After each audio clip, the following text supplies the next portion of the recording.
नमस्कार मित्रों। तो क्या कभी भारत के इतिहास में शूद्रों ने भी शासन किया था? मज़ेदार बात तो यह है कि इतिहास जब हम पढ़ते हैं तो हमें शूद्रों की दयनीय हालत बार बार देखने को मिलती है। वास्तविकता भी इससे अलग नहीं है।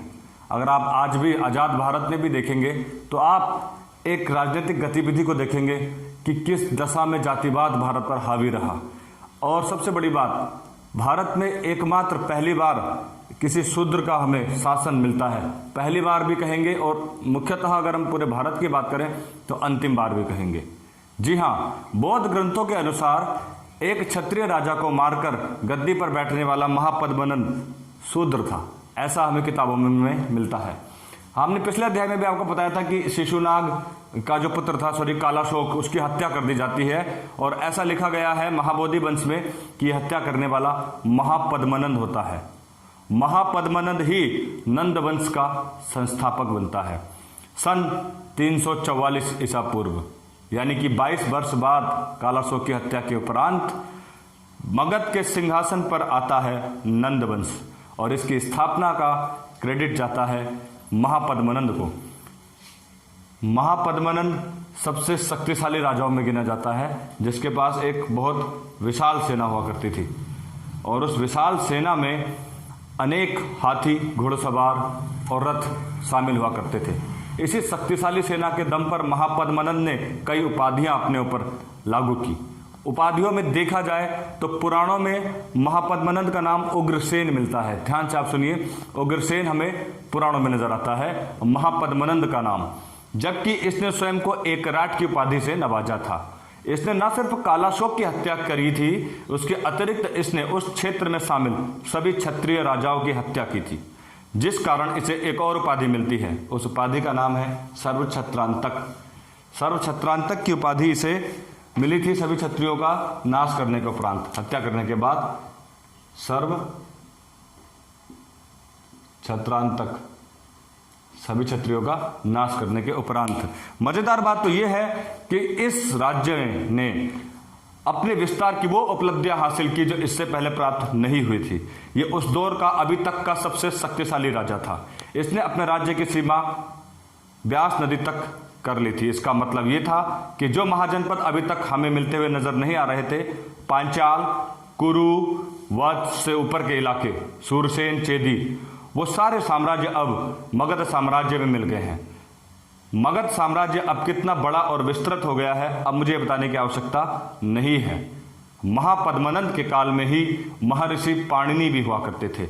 ये महर्षि पाणिनि वही हैं जिन्होंने अष्टाध्यायी की रचना की, जो संस्कृत व्याकरण से संबंधित महाभाष्य पर लिखा गया एक टीका था। इसके ऊपर महाभाष्य लिखा जाएगा, एक टीका, जिसका हम आगे उल्लेख करेंगे। फिलहाल पाणिनि इनके मित्र हुआ करते थे, अष्टाध्यायी के रचयिता पाणिनि, जिनकी मदद से एक और यहाँ पर इनके जैन धर्म के एक सलाहकार थे, मंत्री थे, जिनकी मदद से ही इन्होंने सभी क्षत्रियों का नाश भी किया था। अब आप पढ़िए, जो मेन हेडिंग्स इसमें आपको लिखने के काम आती हैं। इस वंश का संस्थापक महापद्मनंद था, जो बौद्ध ग्रंथों के अनुसार शूद्र था तथा महाबोधि वंश के अनुसार इसने ही कालाशोक का वध भी किया था।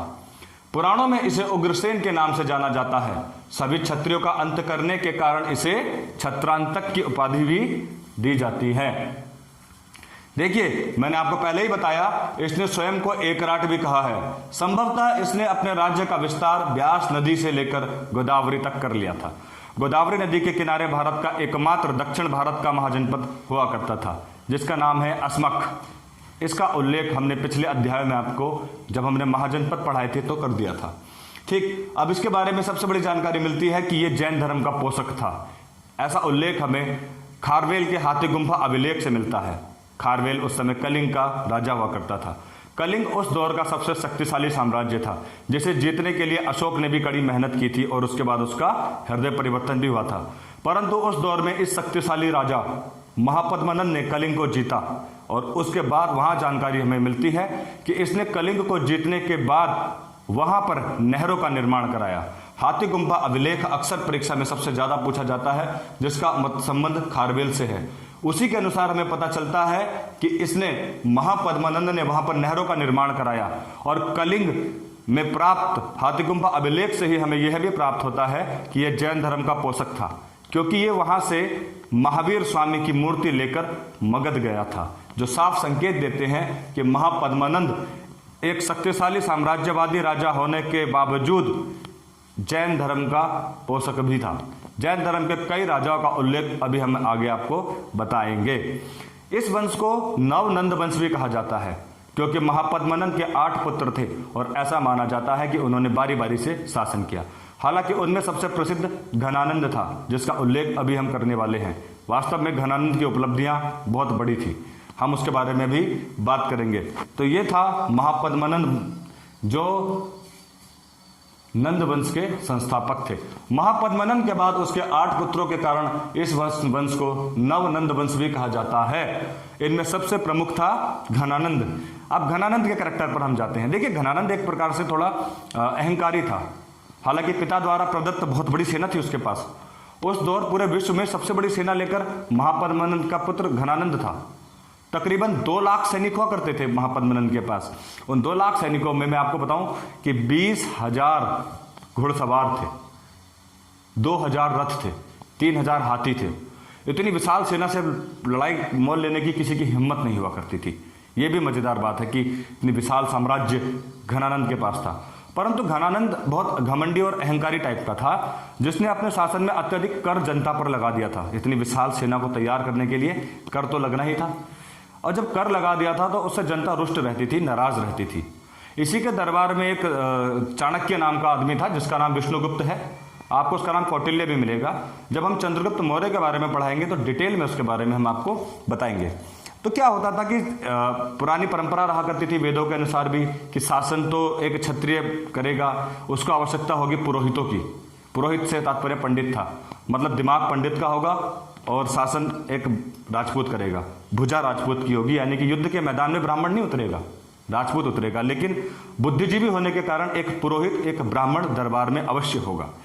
तो ये घनानंद के पास जाता था पुरोहित बनने के लिए, कि मैं पुरोहित बन जाऊंगा, अपने आप को विद्वान समझता था। उन दिनों ये तक्षशिला विद्यालय तक्षशिला विद्यालय में ये अध्यापक भी रहा था, टीचर भी रहे थे हमारे चाणक्य। तो ये घनानंद के पास अक्सर जाते थे।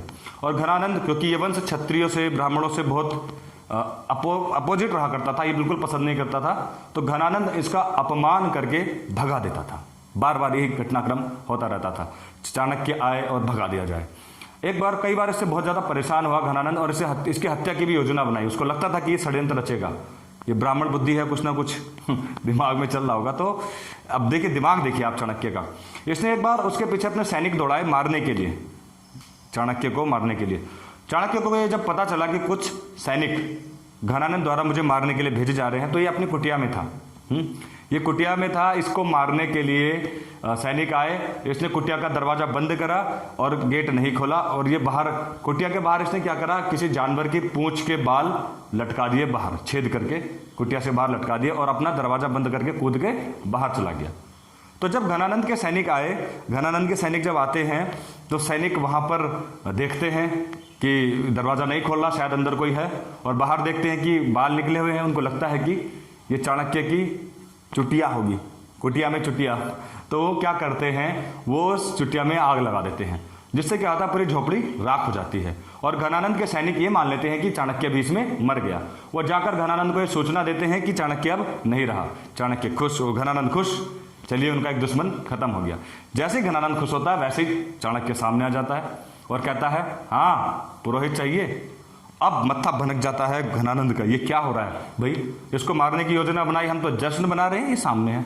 उसके पीछे तुरंत सैनिक दौड़ा दिए जाते हैं और हाँफता भागता चाणक्य भागा जाता है। बल भी तो दिखाना था चाणक्य को, देखो मेरा कुछ नहीं हुआ। फंस गया चाणक्य। फिर चाणक्य भागता भागता एक बूढ़ी कुटिया में, एक बूढ़ी औरत की कुटिया में छुप जाता है। अब जब बूढ़ी कुटिया में ये छुप जाता है तो क्या होता है बताइए। तो वहां पर ये उसको, जो बुढ़िया है वो इसको एक रोटी देती है। ये रोटी देते ही बीच में हाथ मारता है और खाने लग जाता है, जिससे इसका हाथ जल जाता है। तो वो बुढ़िया तुरंत चिल्लाती है, अरे मूर्ख, तू चाणक्य है क्या जो इस तरह से रोटी खा रहा है। चौंक जाता है, भाई मैं ही तो चाणक्य हूं, फिर मुझे ऐसा क्यों बोल रही है। वो बुढ़िया से पूछता है, अरे अच्छा ऐसा क्या किया चाणक्य ने। तो उसने, बुढ़िया ने कहा, वो मूर्ख सीधे जाकर घनानंद के दरबार में लड़ने पहुंच जाता है तो जलेगा ही, बेहतर होता कि वो कोने से धीरे धीरे हमला करता, साथियों को साथ में लेता। हम सारी जनता उससे नाराज हैं और वो सीधे बीच में जाकर हमला कर देता है, एक दिन मरेगा वो, बस ब्राह्मण बुद्धि चल पड़ी। यहीं से चाणक्य ने दिमाग लगाया कि बीच में सीधे हमला करके वास्तव में अपनी जान गंवा दूंगा मैं, मुझे साइड से धीरे धीरे लोगों को अपनी तरफ जोड़ना होगा, उसी के सेनापतियों को अपने पक्ष में शामिल करना होगा और उन्हीं से उसको मरवाना होगा। यहीं से षड्यंत्र करना चाणक्य शुरू कर देता है और इन्हीं षड्यंत्रों के बूते वो घनानंद की सेना को उसी के विरुद्ध भड़काने में कामयाब भी हो जाता है। यही दिमाग कहलाता है चाणक्य की कूटनीति का एक हिस्सा। और इसी कूटनीति को कि किस तरह से उसने चाणक्य ने घनानंद को अपदस्थ करके सिंहासन पर एक क्षत्रिय के नाम से बैठे कुलहीन व्यक्ति चंद्रगुप्त मौर्य को गद्दी पर बैठाया, यह सारा जिक्र हमको मिलता है भारत के पहले जासूसी ग्रंथ विशाखदत्त कृत मुद्रा राक्षस में। देखिए, विशाखदत्त कृत मुद्रा राक्षस जो भारत का पहला जासूसी ग्रंथ था, नोट भी करते जाइए, में चंद्रगुप्त का राज्याभिषेक व घनानंद के विरुद्ध षड्यंत्र लिखित हैं, जिसके अनुसार इसने जनता पर अत्यधिक कर लगाकर उसे नाराज कर दिया था, जिसका हमने अभी आपके सामने कहानी के माध्यम से जिक्र भी किया। यह बड़ी महत्वपूर्ण घटना है उस दौर की, जिस तरह से उसने शासन किया चंद्रगुप्त मौर्य। क्योंकि एक इसको क्या था कि पुरोहित बनना था, राजा नहीं बनना था। जब इसको पुरोहित बनना था तो उसको एक क्षत्रिय को गद्दी पर बैठाना था। तो क्षत्रिय की तलाश में इसने बच्चों के बीच में नाटक या अभिनय करते हुए एक व्यक्ति को देखा, बच्चे को देखा, उसका नाम था चंद्रगुप्त। तो इसने चंद्रगुप्त को तैयार करा कि आगामी दौर में हम तुम्हें राजा बनाएंगे। हालांकि पुराणों में लिखा है वो कुलहीन था, उसके कुल का कोई जानकारी नहीं मिलती, मौर्य वंश का था, परंतु बाद में उसे ऐसा हो सकता है कि चाणक्य ने उसे क्षत्रिय बनाकर ही गद्दी पर बैठाया हो। एक और घटना जो घनानंद के समय में घटी वो बड़ी महत्वपूर्ण है कि घनानंद के समय में ही सारी दुनिया को जीतने वाला विश्व विजेता सिकंदर का आक्रमण भारत में होता है। यह घटना 326 ईसा पूर्व की है। सिकंदर पर जानकारी देने के लिए मैं आपको एक अलग से वीडियो बनाऊंगा जो इसके बाद अपलोड होगी, जिसमें सिकंदर के भारत के आक्रमण पर गहन अध्ययन किया जाएगा। ठीक, फिलहाल हम पढ़ रहे हैं नंद वंश के बाद हम सिकंदर का आक्रमण पढ़ेंगे, उसके बाद हम पढ़ेंगे मौर्य वंश में चंद्रगुप्त मौर्य। ठीक, तो देखिए, घनानंद एक अहंकारी एवं शक्तिशाली राजा था जिसका हमने आपके सामने जिक्र किया। इसके पास 2 लाख पैदल सैनिक, 20,000 घुड़सवार, 3,000 हाथी और 2,000 रथ थे। वास्तव में जिसके पास इतनी बड़ी सेना होगी, इतना बड़ा साम्राज्य होगा, ब्यास नदी से गोदावरी तक का क्षेत्र होगा, उसके अंदर अहंकार क्यों ना हो और इतनी बड़ी सेना के बाद भी वो शक्तिशाली क्यों ना हो, यह भी आपको पता होगा। सबसे बड़ी घटना है इसके समय ही 326 ईसा पूर्व में सिकंदर का हमला हुआ। उसका आंतरिक विश्लेषण हम अगले अध्याय में करेंगे, इसलिए इस अध्याय में हम उसका ज्यादा जिक्र नहीं कर रहे। चाणक्य के निरंतर अपमान के कारण इसे चाणक्य की कूटनीति व जासूसी से सत्ता गवाकर अपनी जान देनी पड़ी, जिसका हमने भी उल्लेख किया। विशाखदत्त कृत मुद्रा राक्षस, इसका हमने अभी उल्लेख किया। तो मित्रों, आपको ये वीडियो कैसा लगा और आपको इससे क्या क्या जानकारी प्राप्त हुई, आप नोट्स बना रहे हैं या नहीं बना रहे हैं, इसका उल्लेख मुझे आप कमेंट बॉक्स में अवश्य दीजिए, क्योंकि अब मैं अपनी अगली वीडियो की ओर अग्रसर हूं और मेरी अगली वीडियो होगी इतिहास से संबंधित भारत में सिकंदर महान का आक्रमण। धन्यवाद।